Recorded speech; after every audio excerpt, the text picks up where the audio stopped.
சில நேரம் நம்ம வாழ்க்கை ஸ்லோவாக போகிறது போல தோணும். மற்றவங்க எல்லாம் முன்னாடி போயிட்டாங்க போல ஃபீல் ஆகும். ஆனால் ஒரு உண்மை என்னன்னா, வேகம் இல்லைன்னா பிரச்சனை இல்லை, நிறுத்திட்டா தான் பிரச்சனை.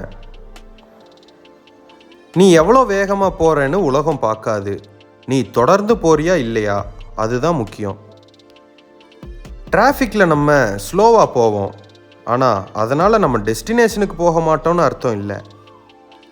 லைஃப்பும் அதே மாதிரி தான். சில பேருக்கு இயர்லி சக்ஸஸ் வரும், சில பேருக்கு லேட்டாக வரும். ஆனால் கன்சிஸ்டன்சியாக இருக்கிறவன் தான் லாஸ்ட்டில் ஜெயிப்பான். நம்ம ஜேர்னியை கம்பேர் பண்ண ஆரம்பித்தா நம்ம கான்ஃபிடென்ஸை நம்மளே டெஸ்ட்ராய் பண்ணிக்கிறோம். உன்னோட பாதை வேற, உன்னோட டைமிங் வேற. ஸ்லோவாக போகிறதுனால நீ வீக்னு அர்த்தம் இல்லை, நீ ஸ்டெடியாக பில்டு பண்ணுறேன்னு தான் அர்த்தம்.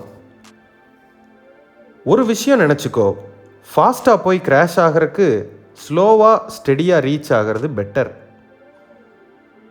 டெய்லி கொஞ்சம் முன்னேறு, 1% இம்ப்ரூவ்மெண்ட் இருந்தாலும் போதும். அதுதான் ஒரு நாள் பெரிய சேஞ்ச் ஆக்கும். உன்னோட ஸ்பீடு எவ்வளவு ஸ்லோவாக இருந்தாலும் பரவாயில்ல, நீ நிற்கலைன்னா போதும். ஏன்னா நிற்கிறவங்க தான் தோல்வி அடைவாங்க, நடக்கிறவங்க ஓடுறவங்க எப்பவும் முன்னேறிட்டு தான் இருப்பாங்க. ஸ்லோவாக போனாலும் சரி, ஆனால் நிற்காமல் முன்னேறது தான் முக்கியம். இந்த வீடியோ பிடிச்சிருந்தா என்னை ஃபாலோ பண்ணிக்கங்க. இதே மாதிரி கண்டென்ட்டில் மீட் பண்ணலாம். பாய்.